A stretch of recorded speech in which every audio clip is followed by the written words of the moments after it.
ਖਬਰਾਂ ਦੇ ਬੁਲੇਟਿਨ ਦੇ ਸਪਾਂਸਰ ਨੇ ਰੀਅਲਟਰ ਗੁਰਜਤਿੰਦਰ ਸਿੰਘ ਰੰਧਾਵਾ। ਹਰ ਤਰ੍ਹਾਂ ਦੀ ਪ੍ਰਾਪਰਟੀ ਖਰੀਦਣ ਤੇ ਵੇਚਣ ਲਈ ਤੁਸੀਂ ਕਾਲ ਕਰ ਸਕਦੇ ਹੋ। ਸਤਿ ਸ਼੍ਰੀ ਅਕਾਲ ਜੀ, ਤੁਸੀਂ ਦੇਖ ਰਹੇ ਹੋ ਪੰਜਾਬ ਮਿਲ USA TV ਤੇ ਮੈਂ ਸੁਰਭੀ। ਖਬਰਾਂ ਦੇ ਇਸ ਬੁਲੇਟਿਨ 'ਚ ਬਹੁਤ-ਬਹੁਤ ਸਵਾਗਤ। ਪੇਸ਼ ਆਂ ਦੇਸ਼ ਵਿਦੇਸ਼ ਨਾਲ ਜੁੜੀਆਂ ਹੋਈਆਂ ਕੁਝ ਖਾਸ ਤੇ ਚੋਣਵੀਆਂ ਖਬਰਾਂ। ਟਰੰਪ ਨੇ ਵਿਦੇਸ਼ੀ ਨਾਗਰਿਕਾਂ ਤੇ ਲਾਇਆ ਨਵਾਂ ਐਂਟਰੀ ਟੈਕਸ। ਅਮਰੀਕੀ ਸੂਬੇ 'ਚ ਭਾਰੀ ਮੀਂਹ ਮਗਰੋਂ ਆਇਆ ਹੜ੍ਹ, 24 ਮੌਤਾਂ, 20 ਤੋਂ ਵੱਧ ਬੱਚੇ ਲਾਪਤਾ। ਡਾਕਟਰ ਮਾਂ ਨੇ ਰਚੀ ਭਿਆਨਕ ਸਾਜ਼ਿਸ਼, ਬੇਰਹਿਮੀ ਦੇ ਨਾਲ ਕੀਤੀ ਮਾਸੂਮ ਦੀ ਹੱਤਿਆ। ਗੁਰੂ ਨਾਨਕ ਦੇਵ ਯੂਨੀਵਰਸਿਟੀ ਵੱਲੋਂ ਪ੍ਰਸਿੱਧ ਗੁਰਸਿੱਖ attorney Jaspreet Singh professor of eminence ਨਿਯੁਕਤ। ਵੱਖ-ਵੱਖ ਦੇਸ਼ਾਂ ਨੂੰ ਜਾਰੀ ਹੋਣਗੇ ਅਮਰੀਕੀ ਟੈਰਿਫ ਪੱਤਰ, ਡੋਨਾਲਡ ਟਰੰਪ। ਅਮਰੀਕਾ ਦਾ B-2 ਬੰਬਾਰ ਜਹਾਜ਼ ਹੋਇਆ ਲਾਪਤਾ। ਹੁਣ ਇਹਨਾਂ ਖਬਰਾਂ ਦਾ ਵਿਸਥਾਰ। ਇਸ ਦੇ ਨਾਲ ਹੀ ਦੇਸ਼ ਤੇ ਵਿਦੇਸ਼ ਨਾਲ ਜੁੜੀਆਂ ਹੋਈਆਂ तमाम ਖਬਰਾਂ।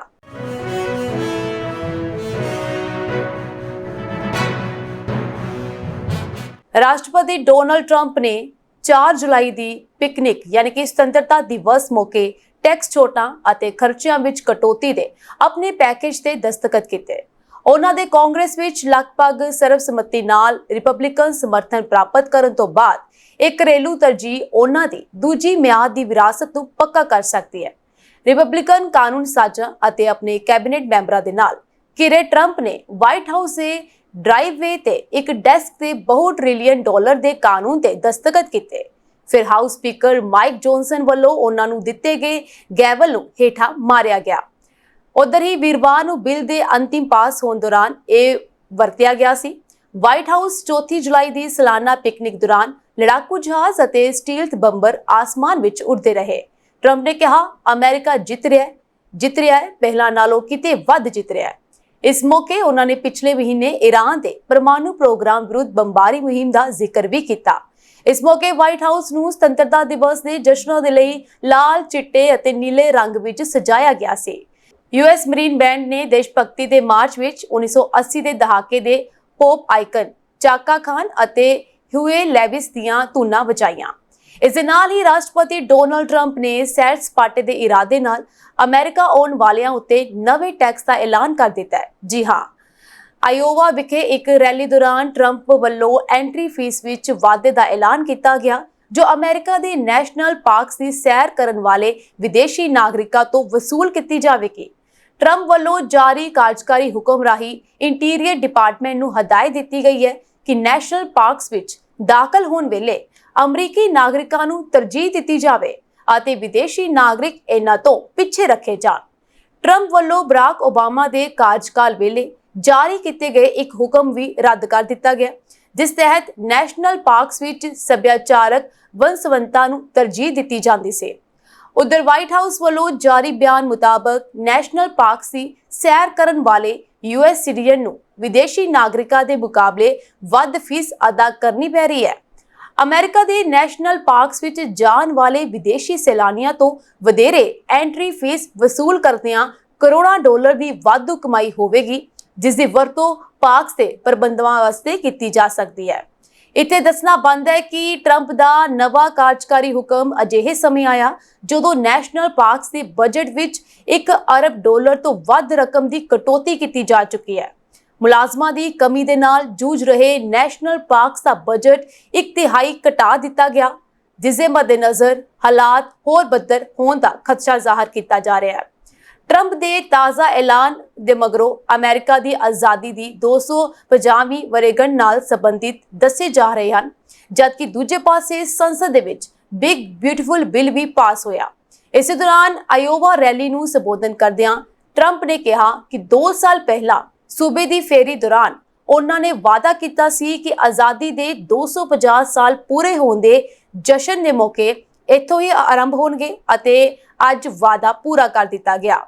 ਆਜ਼ਾਦੀ ਦੇ ਜਸ਼ਨਾਂ ਤੋਂ ਇਲਾਵਾ ਟਰੰਪ ਨੇ ਉਹ ਦਿਨ ਵੀ ਯਾਦ ਕੀਤਾ ਹੈ ਜਦੋਂ ਪੈਂਸਿਲਵੇਨੀਆ ਦੇ ਬਟਲਰ ਸ਼ਹਿਰ ਵਿੱਚ ਰੈਲੀ ਦੌਰਾਨ ਉਹਨਾਂ ਨੂੰ ਜਾਨੋਂ ਮਾਰਨ ਦਾ ਯਤਨ ਕੀਤਾ ਗਿਆ। ਆਉਂਦੀ 13 ਜੁਲਾਈ ਨੂੰ ਟਰੰਪ ਉਸ ਜਗ੍ਹਾ ਦਾ ਦੌਰਾ ਵੀ ਕਰ ਸਕਦੇ ਹਨ ਜਿੱਥੇ ਗੋਲੀਬਾਰੀ ਹੋਈ।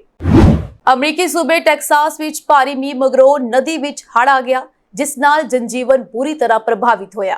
ਹੜ੍ਹ ਕਾਰਨ 24 ਲੋਕਾਂ ਦੀ ਮੌਤ ਹੋ ਗਈ। ਇਸ ਤੋਂ ਇਲਾਵਾ ਸਮਰ ਕੈਂਪ ਵਿੱਚ ਸ਼ਾਮਲ 20 ਤੋਂ ਵੱਧ ਕੁੜੀਆਂ ਲਾਪਤਾ ਹੋ ਗਈਆਂ।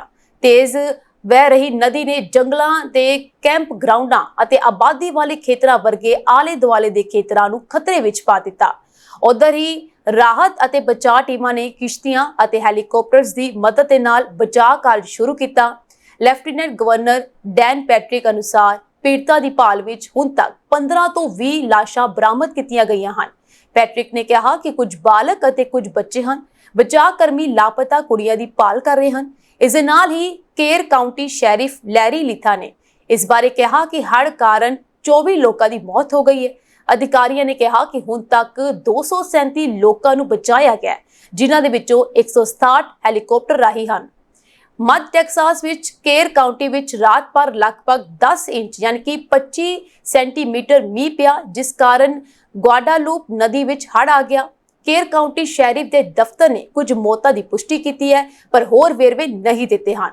ਉਧਰ ਹੀ ਵੀਰਵਾਰ ਨੂੰ ਮੌਸਮ ਵਿਭਾਗ ਨੇ ਚੇਤਾਵਨੀ ਦਿੱਤੀ ਸੀ ਕਿ ਕੁਝ ਖੇਤਰਾਂ ਵਿੱਚ 7 ਇੰਚ ਤੱਕ ਪਾਣੀ ਭਰ ਸਕਦਾ ਹੈ।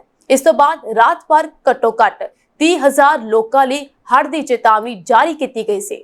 ਟੈਕਸਾਸ ਦੇ ਗਵਰਨਰ ਗ੍ਰੈਗ ਐਬੋਟ ਨੇ ਕਿਹਾ ਕਿ ਰਾਜ ਹੜ੍ਹਾਂ ਦੇ ਨਾਲ ਨਜਿੱਠਣ ਵਾਲੇ ਦੇਸ਼ ਦੇ ਭਾਈਚਾਰਿਆਂ ਨੂੰ ਸਰੋਤ ਪ੍ਰਦਾਨ ਕਰ ਰਿਹਾ ਹੈ, ਜਿਸ ਵਿੱਚ ਕੈਰਵਿਲ, ਇੰਗਰਾਮ ਅਤੇ ਹੰਟ ਸ਼ਾਮਲ ਹਨ। ਉਹਨਾਂ ਨੇ ਲੋਕਾਂ ਨੂੰ ਰਾਜ ਅਤੇ ਸਥਾਨਕ ਅਧਿਕਾਰੀਆਂ ਦੀ ਸਲਾਹ ਦੀ ਪਾਲਣਾ ਕਰਨ ਅਤੇ ਹੜ੍ਹ ਵਾਲੇ ਖੇਤਰਾਂ ਵਿੱਚ ਗੱਡੀ ਚਲਾਉਣ ਤੋਂ ਬਚਣ ਦੀ ਅਪੀਲ ਕੀਤੀ ਹੈ। ਰਾਸ਼ਟਰੀ ਮੌਸਮ ਸੇਵਾ ਦੇ ਆਸਟਿਨ ਯਾਨੀ ਕਿ ਸੈਨ ਐਂਟੋਨੀਓ ਦਫ਼ਤਰ ਦੇ ਮੌਸਮ ਵਿਗਿਆਨੀ ਬੋਬ ਨੇ ਕਿਹਾ ਹੈ ਕਿ ਹੰਟ ਖੇਤਰ ਵਿੱਚ ਗੁਆਡਾਲੂਪ ਨਦੀ ਦਾ ਪੱਧਰ ਅਚਾਨਕ ਲਗਭਗ 22 ਫੁੱਟ ਵੱਧ ਗਿਆ। ਬਾਅਦ ਵਿੱਚ ਗੇਜ ਦੀ ਪੁਸ਼ਟੀ 29.5 ਫੁੱਟ ਯਾਨੀ ਕਿ 9 ਮੀਟਰ ਵਜੋਂ ਕੀਤੀ ਗਈ, ਜਿਸ ਦਾ ਮਤਲਬ ਹੈ ਕਿ ਨਦੀ ਵਿੱਚ ਪਾਣੀ ਦਾ ਪੱਧਰ ਹੋਰ ਵੀ ਵੱਧ ਗਿਆ। ਅਮਰੀਕਾ ਦੇ ਦੱਖਣੀ ਫਲੋਰੀਡਾ ਤੋਂ ਇੱਕ ਦਿਲ ਦਹਿਲਾ ਦੇਣ ਵਾਲੀ ਘਟਨਾ ਸਾਹਮਣੇ ਆਈ ਹੈ, ਜਿਸ 'ਚ ਭਾਰਤੀ ਮੂਲ ਦੀ ਡਾਕਟਰ ਨੇਹਾ ਗੁਪਤਾ ਨੂੰ ਆਪਣੀ 4 ਸਾਲਾਂ ਦੀ ਧੀ ਦੇ ਪਹਿਲੇ ਡਿਗਰੀ ਕਤਲ ਦੇ ਦੋਸ਼ 'ਚ ਗ੍ਰਿਫਤਾਰ ਕੀਤਾ ਗਿਆ। ਡਾਕਟਰ ਗੁਪਤਾ ਨੇ ਕਥਿਤ ਤੌਰ ਤੇ ਧੀ ਦੇ ਕਤਲ ਨੂੰ ਦੁਰਘਟਨਾ 'ਚ ਡੁੱਬਣ ਵਰਗਾ ਦਿਖਾਉਣ ਦੀ ਕੋਸ਼ਿਸ਼ ਕੀਤੀ। ਇਹ ਦਰਦਨਾਕ ਘਟਨਾ 27 ਜੂਨ ਨੂੰ ਮਿਆਮੀ ਦੇ ਨੇੜੇ ਐਲ ਪੋਰਟਲ ਪਿੰਡ ਵਿੱਚ ਵਾਪਰੀ ਹੈ, ਜਿੱਥੇ ਨੇਹਾ ਆਪਣੀ ਧੀ ਆਰਿਆ ਤਲਥੀ ਨਾਲ ਆਪਣੀਆਂ ਛੁੱਟੀਆਂ ਬਿਤਾ ਰਹੀ ਸੀ। ਮਿਆਮੀ ਡੈਡ ਸ਼ੈਰਿਫ ਦੇ ਦਫ਼ਤਰ ਦੇ ਅਨੁਸਾਰ ਨੇਹਾ ਨੇ ਸਵੇਰੇ 3:30 ਵਜੇ ਦੇ ਕਰੀਬ 9:11 ਤੇ ਫੋਨ ਕੀਤਾ ਅਤੇ ਦੱਸਿਆ ਕਿ ਉਸ ਦੀ ਧੀ ਸਵਿਮਿੰਗ ਪੂਲ 'ਚ ਡੁੱਬ ਗਈ ਹੈ। ਬਚਾਅ ਟੀਮ ਮੌਕੇ ਤੇ ਪਹੁੰਚੀ ਤੇ ਬੱਚੀ ਨੂੰ ਪਾਣੀ 'ਚੋਂ ਬਾਹਰ ਕੱਢਿਆ ਤੇ CPR ਦਿੱਤਾ ਗਿਆ, ਪਰ ਹਸਪਤਾਲ ਲਿਜਾਣ ਤੋਂ ਬਾਅਦ ਉਸ ਨੂੰ ਮ੍ਰਿਤਕ ਐਲਾਨ ਕਰ ਦਿੱਤਾ ਗਿਆ। ਹਾਲਾਂਕਿ 2 ਦਿਨ ਬਾਅਦ ਕੀਤੇ ਗਏ ਪੋਸਟਮਾਰਟਮ ਵਿੱਚ ਨਾ ਤਾਂ ਫੇਫੜਿਆਂ ਵਿੱਚ ਪਾਣੀ ਮਿਲਿਆ ਅਤੇ ਨਾ ਹੀ ਪੇਟ ਵਿੱਚ, ਜਿਸ ਤੋਂ ਇਹ ਸਪਸ਼ਟ ਹੈ ਕਿ ਲੜਕੀ ਦੀ ਮੌਤ ਡੁੱਬਣ ਦੇ ਨਾਲ ਨਹੀਂ ਹੋਈ, ਸਗੋਂ ਉਸ ਦਾ ਕਤਲ ਕੀਤਾ ਗਿਆ ਸੀ। ਜਾਂਚ ਅਧਿਕਾਰੀਆਂ ਦੇ ਅਨੁਸਾਰ ਨੇਹਾ ਨੇ ਦੱਸਿਆ ਸੀ ਕਿ ਉਸਨੇ ਅਤੇ ਉਸਦੀ ਧੀ ਨੇ ਰਾਤ 9 ਵਜੇ ਖਾਣਾ ਖਾਧਾ ਅਤੇ ਫਿਰ 12:30 ਵਜੇ ਸੋ ਗਏ। ਸਵੇਰੇ 3:20 ਤੇ ਉਹ ਕਿਸੇ ਆਵਾਜ਼ ਕਾਰਨ ਜਾਗ ਪਈ ਅਤੇ ਜਦੋਂ ਬਾਹਰ ਗਈ ਤਾਂ ਉਸਨੇ ਦੇਖਿਆ ਕਿ ਉਸਦੀ ਧੀ ਪੁਲ ਵਿੱਚ ਸੀ।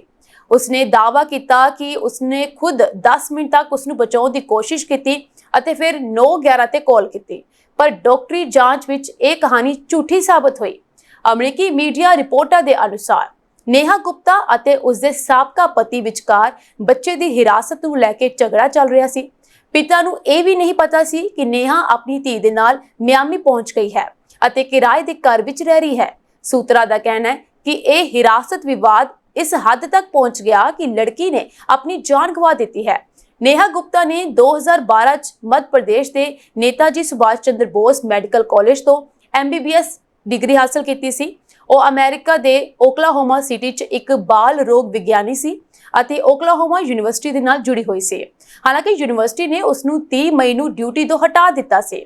ਨੇਹਾ ਨੂੰ ਓਕਲਾਹੋਮਾ ਸਿਟੀ ਤੋਂ ਗ੍ਰਿਫਤਾਰ ਕੀਤਾ ਗਿਆ ਤੇ ਉਸ ਨੂੰ ਮਿਆਮੀ ਡੈਡ ਕਾਉਂਟੀ 'ਚ ਤਬਦੀਲ ਕਰਨ ਦੀ ਪ੍ਰਕਿਰਿਆ ਅਧੀਨ ਹੈ, ਜਿੱਥੇ ਉਸ ਤੇ ਫਸਟ ਡਿਗਰੀ ਕਤਲ ਦਾ ਮੁਕੱਦਮਾ ਚਲਾਇਆ ਜਾਵੇਗਾ। ਪੁਲਿਸ ਦਸਤਾਵੇਜ਼ਾਂ ਦੇ ਅਨੁਸਾਰ ਉਸਨੇ ਕਤਲ ਨੂੰ ਛੁਪਾਉਣ ਦੇ ਲਈ ਇੱਕ ਝੂਠੀ ਡੁੱਬਣ ਦੀ ਕਹਾਣੀ ਘੜਨ ਦੀ ਸਾਜ਼ਿਸ਼ ਰਚੀ ਸੀ।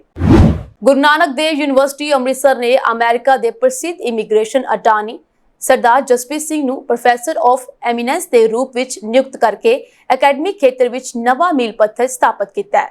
ਇਸ ਨਿਯੁਕਤੀ ਦੇ ਨਾਲ ਯੂਨੀਵਰਸਿਟੀ ਦੀ ਅੰਤਰਰਾਸ਼ਟਰੀ ਪਹੁੰਚ ਨੂੰ ਹੋਰ ਮਜ਼ਬੂਤੀ ਮਿਲੇਗੀ ਅਤੇ ਵਿਦਿਆਰਥੀਆਂ ਨੂੰ ਵਿਸ਼ਵ ਪੱਧਰ ਤੇ ਮਾਹਰਾਂ ਦੇ ਨਾਲ ਸਿੱਖਣ ਦਾ ਮੌਕਾ ਪ੍ਰਾਪਤ ਹੋਵੇਗਾ।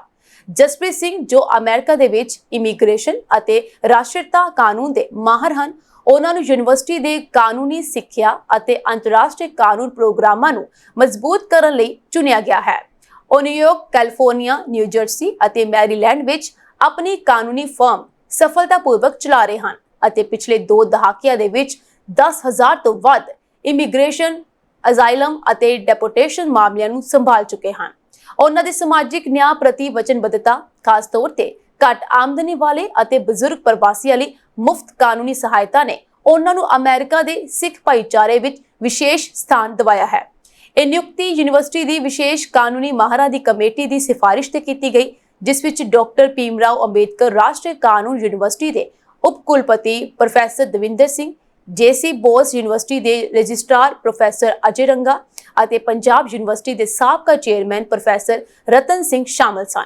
ਕਮੇਟੀ ਦੀ ਬੈਠਕ vice chancellor doctor Karamjit Singh ਦੀ ਅਗਵਾਈ ਹੇਠ ਹੋਈ, ਜਿਸ ਵਿੱਚ ਸਰਦਾਰ ਜਸਪ੍ਰੀਤ ਸਿੰਘ ਦੀ ਵਿਲੱਖਣ ਯੋਗਤਾ ਅਤੇ ਸਮਾਜ ਸੇਵਾ ਨੂੰ ਮੁੱਖ ਆਧਾਰ ਮੰਨਿਆ ਗਿਆ। ਸਰਦਾਰ ਜਸਪ੍ਰੀਤ ਸਿੰਘ ਨੇ ਯੂਨੀਵਰਸਿਟੀ ਨਾਲ ਸਮਝੌਤੇ ਅਧੀਨ ਸਿੱਖ ਸਟੱਡੀਜ਼ ਚੇਅਰ ਸਥਾਪਿਤ ਕਰਨ ਲਈ 3.5 ਕਰੋੜ ਰੁਪਏ ਦੀ ਵਿੱਤੀ ਸਹਾਇਤਾ ਵੀ ਪ੍ਰਦਾਨ ਕੀਤੀ। ਇਸ ਚੇਅਰ ਦਾ ਉਦੇਸ਼ ਗੁਰੂ ਨਾਨਕ ਦੇਵ ਜੀ ਦੀਆਂ ਸਿੱਖਿਆਵਾਂ, ਸਮਾਨਤਾ ਅਤੇ ਮਨੁੱਖਤਾ ਦੀ ਏਕਤਾ ਨੂੰ ਅਕੈਡਮਿਕ ਖੋਜ ਰਾਹੀਂ ਵਿਸ਼ਵ ਭਰ ਵਿੱਚ ਪ੍ਰਸਾਰਿਤ ਕਰਨਾ ਹੈ। Vice chancellor doctor Karamjit Singh ਨੇ ਕਿਹਾ ਕਿ ਸਰਦਾਰ ਜਸਪ੍ਰੀਤ ਸਿੰਘ ਦੀ ਨਿਯੁਕਤੀ ਸਾਡੇ ਅਦਾਰੇ ਦੀ ਵਿਸ਼ਵ ਪੱਧਰੀ ਸਿੱਖਿਆ ਪ੍ਰਦਾਨ ਕਰਨ ਦੀ ਵਚਨਬੱਧਤਾ ਨੂੰ ਹੋਰ ਮਜ਼ਬੂਤ ਕਰੇਗੀ। ਇਸ ਨਾਲ ਵਿਦਿਆਰਥੀਆਂ ਨੂੰ ਅੰਤਰਰਾਸ਼ਟਰੀ ਕਾਨੂੰਨੀ ਚੁਣੌਤੀਆਂ ਨੂੰ ਸਮਝਣ ਦਾ ਮੌਕਾ ਮਿਲੇਗਾ।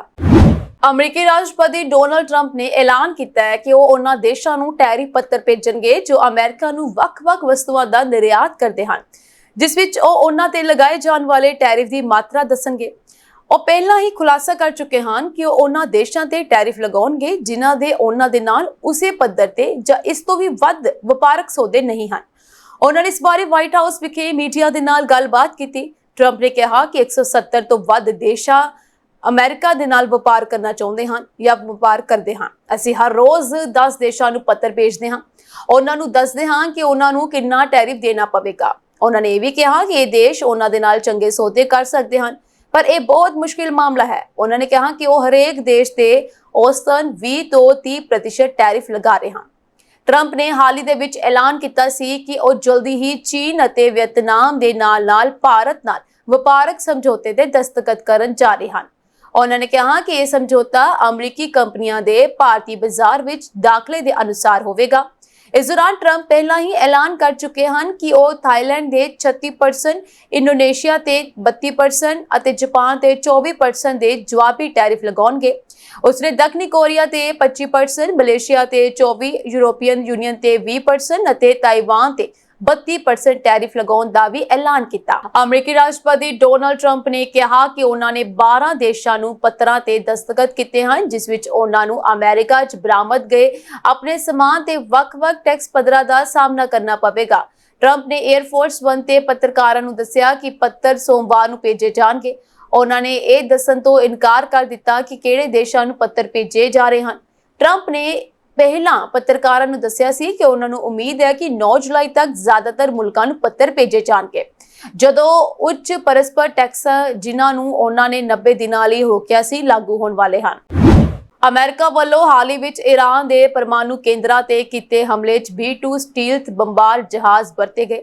ਹਮਲੇ ਤੋਂ ਬਾਅਦ ਇੱਕ B-2 ਜਹਾਜ਼ ਦੀ ਗਾਇਬੀ ਨੂੰ ਲੈ ਕੇ ਸੋਸ਼ਲ ਮੀਡੀਆ ਤੇ ਦਾਅਵੇ ਹੋ ਰਹੇ ਹਨ, ਪਰ ਅਸਲ ਸਥਿਤੀ ਕੀ ਹੈ ਇਸ ਬਾਰੇ ਕੋਈ ਨਹੀਂ ਜਾਣਦਾ। ਤੁਹਾਨੂੰ ਦੱਸਵਾਂ ਕਿ 2 ਸਮੂਹਾਂ ਵਿੱਚ ਉਡਾਨ, ਇੱਕ ਸਮੂਹ ਵਾਪਸੀ ਨਹੀਂ ਆਇਆ, ਯਾਨੀ ਕਿ 2 ਸਮੂਹਾਂ ਦੀ ਉਡਾਨ ਹੋਈ ਸੀ ਜਿਸ ਵਿੱਚੋਂ ਇੱਕ ਦੀ ਵਾਪਸੀ ਨਹੀਂ ਹੋਈ। B-2 ਜਹਾਜ਼ਾਂ ਦੇ 2 ਸਮੂਹ ਮਿਸੂਰੀ ਦੇ ਵਾਈਟਮੈਨ 에ਅਰ ਫੋਰਸ ਬੇਸ ਤੋਂ ਰਵਾਨਾ ਹੋਏ। ਇੱਕ ਸਮੂਹ ਨੇ ਪੂਰਬ ਵੱਲ ਜਾ ਕੇ ਫੋਰਡੋ, ਨਤਾਂਸ ਅਤੇ ਇਸਫਾਹਾਨ ਤੇ ਹਮਲਾ ਕੀਤਾ ਅਤੇ 37 ਘੰਟਿਆਂ ਦੀ ਉਡਾਨ ਤੋਂ ਬਾਅਦ ਸੁਰੱਖਿਅਤ ਵਾਪਸ ਆ ਗਿਆ। ਅਮਰੀਕਾ ਦੇ ਸੁਤੰਤਰਤਾ ਦਿਵਸ ਮੌਕੇ ਅਰਬਪਤੀ ਐਲੋਨ ਮਸਕ ਨੇ ਅਮਰੀਕੀ ਰਾਜਨੀਤੀ ਵਿੱਚ ਤੀਜੀ ਰਾਜਨੀਤਿਕ ਪਾਰਟੀ ਬਣਾਉਣ ਦੇ ਵਿਚਾਰ ਨੂੰ ਹਵਾ ਦੇ ਦਿੱਤੀ। ਇਹ ਵਿਚਾਰ ਉਹਨਾਂ ਨੇ ਐਕਸ ਯਾਨੀ ਕਿ ਟਵਿੱਟਰ ਤੇ ਇੱਕ ਸਰਵੇਖਣ ਰਾਹੀਂ ਰੱਖਿਆ। ਉਹਨਾਂ ਨੇ ਐਕਸ ਤੇ ਲਿਖਿਆ ਕਿ ਕੀ ਅਸੀਂ ਅਮਰੀਕਾ ਪਾਰਟੀ ਬਣਾਉਣੀ ਚਾਹੀਦੀ ਹੈ। ਇਸ ਤੇ ਇੱਕ ਯੂਜ਼ਰ ਨੇ ਟਿੱਪਣੀ ਕਰਦੇ ਹੋਏ ਲਿਖਿਆ ਕਿ ਐਲੋਨ ਮਸਕ ਵੱਲੋਂ ਤੀਜੀ ਪਾਰਟੀ ਦੀ ਸ਼ੁਰੂਆਤ ਕਰਨਾ ਟੈਸਲਾ ਅਤੇ ਸਪੇਸਐਕਸ ਵਰਗੇ ਹੀ ਕਦਮ ਹੋ ਸਕਦਾ ਹੈ। ਸੋ ਕਾਮਯਾਬੀ ਦੀ ਸੰਭਾਵਨਾ ਘੱਟ ਹੋ ਸਕਦੀ ਹੈ, ਪਰ ਜੇ ਇਹ ਯਤਨ ਕਾਮਯਾਬ ਹੋ ਜਾਂਦਾ ਹੈ ਤਾਂ ਇਹ ਪੂਰੇ ਖੇਡ ਨੂੰ ਬਦਲ ਵੀ ਸਕਦਾ ਹੈ। ਮਸਕ ਨੇ ਇਸ ਤੇ ਸਕਾਰਾਤਮਕ ਪ੍ਰਤੀਕਿਰਿਆ ਦਿੱਤੀ, ਜਿਸ ਨਾਲ ਇਹ ਇਸ਼ਾਰਾ ਮਿਲਿਆ ਕਿ ਉਹ ਸਿਰਫ ਵਿਚਾਰ ਨਹੀਂ ਸਗੋਂ ਸੰਭਾਵਿਤ ਰਣਨੀਤੀ ਤੇ ਵੀ ਕੰਮ ਕਰ ਰਹੇ ਹਨ। ਐਲੋਨ ਮਸਕ ਵੱਲੋਂ ਤੀਜੀ ਪਾਰਟੀ ਬਣਾਉਣ ਦਾ ਵਿਚਾਰ ਆਪਣੇ ਆਪ ਵਿੱਚ ਕਾਫੀ ਖਾਸ ਹੈ। ਦੱਸਣਾ ਲਾਜ਼ਮੀ ਹੈ ਕਿ ਅਮਰੀਕਾ ਵਿੱਚ ਤੀਜੀਆਂ ਪਾਰਟੀਆਂ ਹਮੇਸ਼ਾ ਹੀ ਸੀਮਿਤ ਰਹੀਆਂ ਹਨ। ਮਸਕ ਦਾ ਨਾਂ ਤੇ ਉਹਨਾਂ ਦੀ ਬ੍ਰਾਂਡ ਵੈਲਿਊ ਉਹਨਾਂ ਨੂੰ ਹੋਰਾਂ ਤੋਂ ਵੱਖਰਾ ਬਣਾਉਂਦੀ ਹੈ। ਇਸ ਦੇ ਨਾਲ ਟੈਕਨੋਲੋਜੀ ਵਰਗੇ ਸਮੂਹਾਂ ਅਤੇ ਆਜ਼ਾਦ ਵੋਟਰ ਵਰਗ ਵਿੱਚ ਮਸਕ ਦੀ ਮਜ਼ਬੂਤ ਪਹੁੰਚ ਹੈ। ਇਸ ਪੂਰੇ ਘਟਨਾਕ੍ਰਮ ਦੇ ਪਿੱਛੇ ਟਰੰਪ ਦਾ ਨਵਾਂ ਕਾਨੂੰਨ ਜ਼ਿੰਮੇਵਾਰ ਮੰਨਿਆ ਜਾ ਰਿਹਾ ਹੈ, ਜਿਸ ਨੂੰ ਉਹਨਾਂ ਨੇ ਵਨ ਬਿਗ ਬਿਊਟੀਫੁਲ ਬਿੱਲ ਨਾਮ ਦਿੱਤਾ ਸੀ। ਇਸ ਬਿੱਲ ਵਿੱਚ ਪ੍ਰਵਾਸੀਆਂ ਨੂੰ ਨਿਕਾਲਣ ਲਈ ਵੱਡਾ ਬਜਟ ਰੱਖਿਆ ਗਿਆ, ਜਿਸ ਕਾਰਨ ਆਉਣ ਵਾਲੇ 10 ਸਾਲਾਂ ਵਿੱਚ ਅਮਰੀਕਾ ਦੇ ਵਿੱਤੀ ਘਾਟੇ 'ਚ 3.3 ਟ੍ਰਿਲੀਅਨ ਡਾਲਰ ਦਾ ਵਾਧਾ ਹੋ ਸਕਦਾ ਹੈ। ਇਸ ਮਾਮਲੇ ਨੂੰ ਲੈ ਕੇ ਟਰੰਪ ਅਤੇ ਮਸਕ ਵਿਚਕਾਰ ਵਿਵਾਦ ਹੋਇਆ ਤੇ ਮਸਕ ਨੇ ਡਿਪਾਰਟਮੈਂਟ ਆਫ ਗਵਰਨਮੈਂਟ ਐਫੀਸ਼ੀਐਂਸੀ ਯਾਨੀ ਡੋਜ਼ ਦੇ ਹੈੱਡ ਪੋਸਟ ਤੋਂ ਅਸਤੀਫਾ ਦੇ ਦਿੱਤਾ। ਵਨ ਬਿਗ ਬਿਊਟੀਫੁਲ ਬਿੱਲ ਨੂੰ ਲੈ ਕੇ ਐਲੋਨ ਮਸਕ ਨੇ ਡੋਨਾਲਡ ਟਰੰਪ ਦੀ ਖੁੱਲੀ ਆਲੋਚਨਾ ਕੀਤੀ ਸੀ। ਉਹਨਾਂ ਨੇ ਕਿਹਾ ਸੀ ਕਿ ਇਹ ਬਿੱਲ ਰਾਸ਼ਟਰੀ ਅਰਥ ਵਿਵਸਥਾ ਲਈ ਆਤਮਘਾਤੀ ਸਾਬਤ ਹੋ ਸਕਦਾ ਹੈ। ਇਹ ਸਰਕਾਰੀ ਖਰਚੇ ਅਤੇ ਅਸਮਰਥਾ ਨੂੰ ਹੋਰ ਵਧਾਏਗਾ ਅਤੇ ਟੈਕ ਕੰਪਨੀਆਂ ਤੇ ਸਟਾਰਟਅਪਸ ਤੇ ਨਕਾਰਾਤਮਕ ਪ੍ਰਭਾਵ ਪਾਏਗਾ। ਇਸ ਦੇ ਜਵਾਬ 'ਚ ਅਮਰੀਕੀ ਰਾਸ਼ਟਰਪਤੀ ਡੋਨਾਲਡ ਟਰੰਪ ਨੇ ਵੀ ਮਸਕ ਨੂੰ ਚੇਤਾਵਨੀ ਦਿੱਤੀ। ਉਹਨਾਂ ਨੇ ਮਸਕ ਦੀਆਂ ਕੰਪਨੀਆਂ ਨੂੰ ਮਿਲ ਰਹੀਆਂ ਸੰਘੀ ਸਬਸਿਡੀਆਂ ਰੱਦ ਕਰਨ ਦੀ ਧਮਕੀ ਦਿੱਤੀ ਅਤੇ ਉਹਨਾਂ ਦੀ ਇਮੀਗ੍ਰੇਸ਼ਨ ਸਥਿਤੀ ਦੀ ਜਾਂਚ ਕਰਵਾਉਣ ਦੀ ਚੇਤਾਵਨੀ ਵੀ ਦਿੱਤੀ। ਭਾਰਤ ਅਤੇ ਅਮਰੀਕਾ ਦਰਮਿਆਨ ਇੱਕ ਅੰਤਰਿਮ ਵਪਾਰ ਸਮਝੌਤੇ ਤੇ ਗੱਲਬਾਤ ਕਰਨ ਪਿੱਛੋਂ ਇੱਕ ਭਾਰਤੀ ਟੀਮ ਵਾਸ਼ਿੰਗਟਨ ਤੋਂ ਵਤਨ ਪਰਤ ਆਈ ਹੈ। ਇਸ ਦੇ ਮੱਦੇਨਜ਼ਰ ਇਸ ਤਜਾਰਤੀ ਇਕਰਾਰਨਾਮੇ ਨੂੰ 9 ਜੁਲਾਈ ਤੋਂ ਪਹਿਲਾਂ ਅੰਤਿਮ ਰੂਪ ਦਿੱਤੇ ਜਾਣ ਦੀ ਸੰਭਾਵਨਾ ਹੈ। ਇੱਕ ਅਧਿਕਾਰੀ ਨੇ ਇਹ ਜਾਣਕਾਰੀ ਦਿੰਦਿਆਂ ਕਿਹਾ ਕਿ ਹਾਲੇ ਚਰਚਾ ਜਾਰੀ ਰਹੇਗੀ ਕਿਉਂਕਿ ਖੇਤੀਬਾੜੀ ਅਤੇ ਆਟੋ ਸੈਕਟਰਸ ਵਿੱਚ ਕੁਝ ਮੁੱਦਿਆਂ ਨੂੰ ਅਜੇ ਵੀ ਹੱਲ ਕਰਨ ਦੀ ਲੋੜ ਹੈ। ਭਾਰਤੀ ਟੀਮ ਦੀ ਅਗਵਾਈ ਮੁੱਖ ਵਾਰਤਾਕਾਰ ਰਾਜੇਸ਼ ਅਗਰਵਾਲ ਕਰ ਰਹੇ ਹਨ। ਉਹ ਵਣਜ ਵਿਭਾਗ ਵਿੱਚ ਵਿਸ਼ੇਸ਼ ਸਕੱਤਰ ਹਨ। ਅਧਿਕਾਰੀ ਨੇ ਕਿਹਾ ਕਿ ਗੱਲਬਾਤ ਆਖਰੀ ਪੜਾਅ ਵਿੱਚ ਹੈ ਅਤੇ ਇਸ ਦੇ ਸਿੱਟੇ ਦਾ ਐਲਾਨ 9 ਜੁਲਾਈ ਤੋਂ ਪਹਿਲਾਂ ਹੋਣ ਦੀ ਉਮੀਦ ਹੈ, ਜੋ ਕਿ ਭਾਰਤ ਸਮੇਤ ਦਰਜਨਾਂ ਦੇਸ਼ਾਂ ਤੇ ਲਗਾਏ ਗਏ ਟਰੰਪ ਟੈਰਿਫ ਦੀ 90 ਦਿਨਾਂ ਦੀ ਮੁਅੱਤਲੀ ਦੀ ਮਿਆਦ ਦੇ ਅੰਤ ਨੂੰ ਵੀ ਦਰਸਾਉਂਦਾ ਹੈ। ਅਧਿਕਾਰੀਆਂ ਨੇ ਕਿਹਾ ਕਿ ਭਾਰਤੀ ਟੀਮ ਵਾਸ਼ਿੰਗਟਨ ਤੋਂ ਵਾਪਸ ਆ ਗਈ ਹੈ। ਗੱਲਬਾਤ ਜਾਰੀ ਰਹੇਗੀ। ਖੇਤੀਬਾੜੀ ਅਤੇ ਆਟੋ ਸੈਕਟਰਾਂ ਵਿੱਚ ਕੁਝ ਮੁੱਦੇ ਹੱਲ ਕਰਨ ਦੀ ਲੋੜ ਹੈ। ਭਾਰਤ ਨੇ ਆਟੋ ਸੈਕਟਰਾਂ ਵਿੱਚ 25% ਡਿਊਟੀ ਤੋਂ ਵੱਧ ਦਾ ਮੁੱਦਾ ਉਠਾਇਆ ਹੈ। ਇਸ ਨੇ ਇਹ ਮਾਮਲਾ ਵਿਸ਼ਵ ਵਪਾਰ ਸੰਗਠਨ ਯਾਨੀ WTO ਦੀ ਸੁਰੱਖਿਆ ਕਮੇਟੀ ਵਿੱਚ ਵੀ ਚੁੱਕਿਆ ਹੈ। ਭਾਰਤ ਨੇ ਸੁਰੱਖਿਆ ਉਪਾਵਾਂ ਦੇ ਨਾਮ ਤੇ ਆਟੋਮੋਬਾਈਲ ਸੈਕਟਰ ਤੇ ਅਮਰੀਕੀ ਟੈਰਿਫਾਂ ਤੇ ਅਮਰੀਕਾ ਵਿਰੁੱਧ ਵਿਸ਼ਵ ਵਪਾਰ ਸੰਗਠਨ ਯਾਨੀ ਕਿ ਵਰਲਡ ਟ੍ਰੇਡ ਆਰਗੇਨਾਈਜੇਸ਼ਨ ਦੇ ਨਿਯਮਾਂ ਦੇ ਅਧੀਨ ਜਵਾਬੀ ਡਿਊਟੀਆਂ ਲਗਾਉਣ ਦਾ ਪ੍ਰਸਤਾਵ ਰੱਖਿਆ। ਭਾਰਤ ਦੀ ਬੇਨਤੀ ਤੇ ਪ੍ਰਸਾਰਿਤ ਕੀਤੇ ਜਾ ਰਹੇ WTO ਦੇ ਇੱਕ ਨੋਟੀਫਿਕੇਸ਼ਨ ਦੇ ਅਨੁਸਾਰ ਰਿਆਇਤਾਂ ਜਾਂ ਹੋਰ ਜ਼ਿੰਮੇਵਾਰੀਆਂ ਦੀ ਪ੍ਰਸਤਾਵਿਤ ਮੁਅੱਤਲੀ ਸੰਯੁਕਤ ਰਾਜ ਅਮਰੀਕਾ ਵਿੱਚ ਪੈਦਾ ਹੋਣ ਵਾਲੇ ਚੁਣੇ ਹੋਏ ਉਤਪਾਦਾਂ ਤੇ ਟੈਰਿਫਾਂ ਵਿੱਚ ਵਾਧੇ ਦੇ ਰੂਪ ਵਿੱਚ ਹੋਵੇਗੀ। ਭਾਰਤ ਨੇ WTO ਦੇ ਕੁਝ ਪ੍ਰਬੰਧਾਂ ਦੇ ਤਹਿਤ ਰਿਆਇਤਾਂ ਅਤੇ ਹੋਰ ਜ਼ਿੰਮੇਵਾਰੀਆਂ ਦੀ ਪ੍ਰਸਤਾਵਿਤ ਮੁਅੱਤਲੀ ਬਾਰੇ WTO ਦੀ ਵਪਾਰ ਪ੍ਰੀਸ਼ਦ ਨੂੰ ਸੂਚਿਤ ਕੀਤਾ ਹੈ। ਇਸ ਵਿੱਚ ਕਿਹਾ ਗਿਆ ਹੈ ਕਿ ਇਹ ਨੋਟੀਫਿਕੇਸ਼ਨ ਅਮਰੀਕਾ ਵੱਲੋਂ ਭਾਰਤ ਤੋਂ ਆਟੋਮੋਬਾਈਲ ਪੁਰਜਿਆਂ ਦੀ ਦਰਾਮਦ ਤੇ ਵਧਾਏ ਗਏ ਸੁਰੱਖਿਆ ਉਪਾਵਾਂ ਦੇ ਸਬੰਧ ਵਿੱਚ ਕੀਤਾ ਗਿਆ ਹੈ। ਅਮਰੀਕਾ ਦੇ ਕੈਲੀਫੋਰਨੀਆ ਵਿੱਚ ਗਹਿਣਿਆਂ ਦੀਆਂ ਦੁਕਾਨਾਂ ਤੇ ਦਿਨ ਦਿਹਾੜੇ ਹੋਏ ਹਮਲਿਆਂ ਨੇ ਸਥਾਨਕ ਵਪਾਰੀਆਂ ਵਿੱਚ ਡਰ ਦਾ ਮਾਹੌਲ ਪੈਦਾ ਕਰ ਦਿੱਤਾ ਹੈ। ਖਾਸ ਕਰਕੇ ਭਾਰਤੀਆਂ ਦੁਆਰਾ ਚਲਾਈਆਂ ਜਾਂਦੀਆਂ ਦੁਕਾਨਾਂ ਨੂੰ ਵਾਰ-ਵਾਰ ਨਿਸ਼ਾਨਾ ਬਣਾਇਆ ਜਾ ਰਿਹਾ ਹੈ। ਇਨ੍ਹਾਂ ਘਟਨਾਵਾਂ ਵਿੱਚ ਵੱਡੀ ਗਿਣਤੀ 'ਚ ਚੋਰ ਸ਼ਾਮਲ ਹਨ ਜੋ ਚੋਰੀ ਕੀਤੇ ਵਾਹਨਾਂ ਦੀ ਵਰਤੋਂ ਕਰਦੇ ਹਨ ਅਤੇ ਹਥੌੜੇ ਨਾਲ ਕਾਊਂਟਰ ਤੋੜਦੇ ਹਨ ਅਤੇ ਕੀਮਤੀ ਗਹਿਣੇ ਲੈ ਕੇ ਭੱਜ ਜਾਂਦੇ ਹਨ। 1 ਜੁਲਾਈ ਨੂੰ ਸ਼ਾਮ 6 ਵਜੇ ਦੇ ਕਰੀਬ ਅੰਬਰ ਜਵੈਲਰਸ ਐਂਡ ਵਾਚ ਪੈਲੇਸ ਤੇ ਲਗਭਗ 3 ਨਕਾਬਪੋਸ਼ ਚੋਰਾਂ ਨੇ ਹਮਲਾ ਕੀਤਾ। ਸੁਰੱਖਿਆ ਕੈਮਰਿਆਂ ਨੇ ਦਿਖਾਇਆ ਕਿ ਸਾਰੇ ਚੋਰ ਇਕੱਠੇ ਦੁਕਾਨ ਵਿੱਚ ਦਾਖਲ ਹੋਏ, ਹਥੌੜਿਆਂ ਦੇ ਨਾਲ ਸ਼ੀਸ਼ੇ ਤੋੜ ਦਿੱਤੇ ਅਤੇ ਗਹਿਣੇ ਲੁੱਟਣ ਤੋਂ ਬਾਅਦ ਭੱਜ ਗਏ। ਉਸ ਸਮੇਂ ਦੁਕਾਨ ਵਿੱਚ ਮੌਜੂਦ 3 ਲੋਕ ਕਾਊਂਟਰ ਦੇ ਪਿੱਛੇ ਲੁਕ ਗਏ। ਇਸ ਘਟਨਾ ਦੀ ਜਾਂਚ ਲੈਕਵੁੱਡ ਸ਼ੈਰਿਫ ਸਟੇਸ਼ਨ ਦੁਆਰਾ ਕੀਤੀ ਜਾ ਰਹੀ ਹੈ। ਜਾਣਕਾਰੀ ਵਾਲਾ ਕੋਈ ਵੀ ਵਿਅਕਤੀ ਉਹ ਸੰਪਰਕ ਕਰ ਸਕਦਾ ਹੈ। ਇਹ ਅਪੀਲ ਕੀਤੀ ਗਈ ਹੈ ਜਾਂ ਕ੍ਰਾਈਮ ਸਪੋਰਟਸ ਰਾਹੀਂ ਇਸ ਬਾਰੇ ਜਾਣਕਾਰੀ ਦੇ ਸਕਦਾ ਹੈ। ਇਸ ਤੋਂ ਇਲਾਵਾ ਉਹਨਾਂ ਨੇ ਕਿਹਾ ਹੈ ਕਿ ਜਾਣਕਾਰੀ ਦੇਣ ਵਾਲੇ ਦਾ ਨਾਮ ਗੁਮਨਾਮ ਰੱਖਿਆ ਜਾਵੇਗਾ। 29 ਜੂਨ ਨੂੰ ਦੁਪਹਿਰ 2:30 ਵਜੇ ਦੇ ਕਰੀਬ ਸਨੀਵੇਲ ਦੇ ਐਲ ਕੈਮੀਨੋ ਰੇਲ ਤੇ ਇੱਕ ਹੋਰ ਗਹਿਣਿਆਂ ਦੀ ਦੁਕਾਨ ਨੂੰ ਲੁੱਟ ਲਿਆ ਗਿਆ। ਚੋਰਾਂ ਨੇ ਪਹਿਲਾਂ ਚੋਰੀ ਕੀਤੇ ਵਾਹਨ ਨਾਲ ਸਟੋਰ ਦੀ ਕੰਧ ਤੋੜ ਦਿੱਤੀ ਅਤੇ ਫਿਰ ਗਹਿਣੇ ਚੋਰੀ ਕਰਨ ਲਈ ਹਥੌੜਿਆਂ ਦੇ ਨਾਲ ਸ਼ੋਕੇਸ ਤੋੜ ਦਿੱਤੇ। ਇਸ ਪੂਰੀ ਘਟਨਾ ਵਿੱਚ ਸਿਰਫ 90 ਸਕਿੰਟ ਲੱਗੇ। ਸਟੋਰ ਮਾਲਕ ਨੂੰ ਮਾਮੂਲੀ ਸੱਟਾਂ ਲੱਗੀਆਂ ਅਤੇ ਉਸ ਨੂੰ ਹਸਪਤਾਲ ਲਿਜਾਇਆ ਗਿਆ। ਸਨੀਵੇਲ ਪਬਲਿਕ ਸੇਫਟੀ ਵਿਭਾਗ ਮਾਮਲੇ ਦੀ ਜਾਂਚ ਕਰ ਰਹੀ ਹੈ। ਅਮਰੀਕਾ ਦੇ ਕੈਲੀਫੋਰਨੀਆ ਦੇ ਜੰਗਲਾਂ ਵਿੱਚ ਲੱਗੀ ਭਿਆਨਕ ਅੱਗ ਨੇ ਇੱਕ ਰਾਤ ਵਿੱਚ 50,000 ਏਕੜ ਤੋਂ ਵੱਧ ਰਕਬੇ ਨੂੰ ਆਪਣੀ ਲਪੇਟ ਵਿੱਚ ਲੈ ਲਿਆ, ਜਿਸ ਕਾਰਨ ਜੰਗਲ ਦੇ ਨੇੜੇ ਰਹਿਣ ਵਾਲੇ ਲੋਕਾਂ ਨੂੰ ਇਲਾਕਾ ਛੱਡ ਕੇ ਸੁਰੱਖਿਅਤ ਥਾਵਾਂ ਤੇ ਜਾਣਾ ਪਿਆ।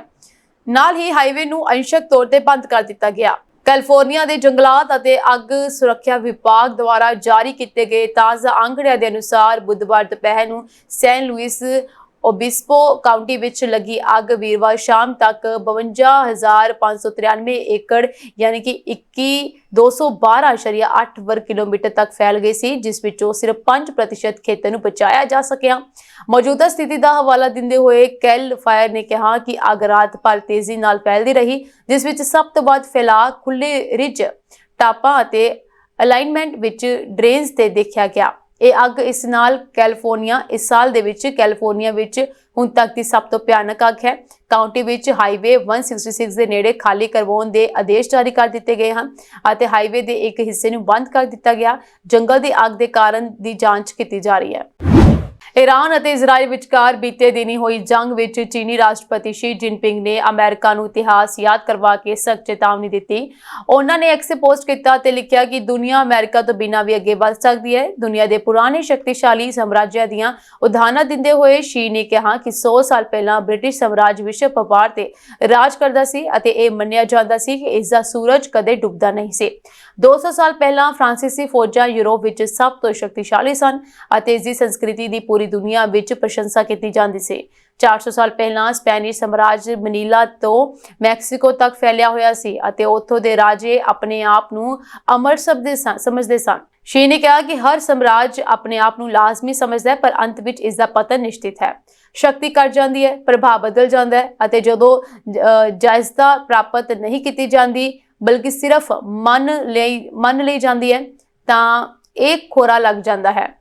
ਉਸਨੇ ਚੇਤਾਵਨੀ ਦਿੱਤੀ ਕਿ ਜੇਕਰ ਅਮਰੀਕਾ ਦੁਨੀਆ ਦਾ ਸਤਿਕਾਰ ਗਵਾ ਦਿੰਦਾ ਹੈ ਤਾਂ ਇਸ ਦਾ ਹਾਲ ਪੁਰਾਣੇ ਸਾਮਰਾਜਿਆਂ ਵਰਗਾ ਹੀ ਹੋਵੇਗਾ।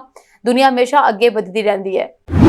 ਗਾਜ਼ਾ 'ਚ ਸ਼ੁੱਕਰਵਾਰ ਤੜਕੇ ਇਜ਼ਰਾਈਲੀ ਹਵਾਈ ਹਮਲਿਆਂ ਵਿੱਚ 15 ਫਲਸਤੀਨੀ ਮਾਰੇ ਗਏ, ਜਦਕਿ ਰਾਹਤ ਸਮੱਗਰੀ ਦੀ ਉਡੀਕ ਕਰ ਰਹੇ 20 ਹੋਰ ਲੋਕਾਂ ਦੀ ਗੋਲੀਬਾਰੀ ਕਰਕੇ ਮੌਤ ਹੋ ਗਈ, ਜਿਸ ਨੂੰ ਹਸਪਤਾਲ ਦੇ ਮੁਰਦਾਘਰ ਵਿੱਚ ਮ੍ਰਿਤਕਾਂ ਦੀਆਂ ਲਾਸ਼ਾਂ ਰੱਖੀਆਂ ਗਈਆਂ ਹਨ। ਉਸਨੇ ਇਹ ਜਾਣਕਾਰੀ ਦਿੱਤੀ ਹੈ।